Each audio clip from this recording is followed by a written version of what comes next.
আপনারা অনেকেই বলছিলেন মানিক ভাই হেলিকপ্টার ভাড়া করতে কত লক্ষ টাকা লাগতেছে, এমনকি কত টাকা লাগতেছে। ঠিক আছে, আমি বিষয়টা ক্লিয়ার করতেছি। টাকাটা পকেটে না ঢুকাইলে ভিসা যাবো, এই জন্য পকেটে ঢুকাই নিতেছি আগে। আসলে আমি কত টাকা দিয়ে হেলিকপ্টার ভাড়া করলাম, আর হেলিকপ্টার ভাড়া করতে কত টাকা লাগে আপনারা অনেকেই বলেন। অনেকেই প্রবাস থেকে আসেন, প্রবাস থেকে আসার সময় মনে ইচ্ছা জাগে যে গ্রামের বাড়িতে একটু শখ করে যাইয়া হেলিকপ্টারটা নামবো। আসলে এই স্বপ্নটা আপনার পূরণ হবে যদি আপনার ইচ্ছা শক্তি থাকে। আপনার বৃদ্ধ মা বাবাকে হেলিকপ্টারে উঠাইতে চান, আপনি উঠাইতে পারবেন।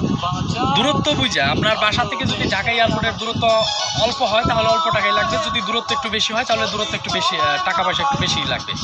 অনেকের ইচ্ছা থাকে যে প্রবাসেতে হারা বছর কষ্টই করলাম, টাকা পয়সা কামাইলাম, মাগার নিজে একটু এনজয় করতে পারলাম না। বিয়ে শাদী করবো, একটু হেলিকপ্টার নিয়ে শ্বশুর বাড়ি যাবো, কিন্তু টাকা আছে মাগার ওই রকম কোনো বিশ্বস্ত জায়গা নাই, যে কারণে আমি হেলিকপ্টারও ভাড়া করতে পারি না। আগে আমার বিষয়টা ক্লিয়ার করি। আমার বিষয়টা হচ্ছে আমি কত টাকা দিয়ে হেলিকপ্টার ভাড়া করতেছি। আমার টোটালে যাইতেছে 1,70,000 টাকা, কারণ আমি কোনো হ্যাসাল নিতেছি না। হেলিকপ্টার কর্তৃপক্ষ সব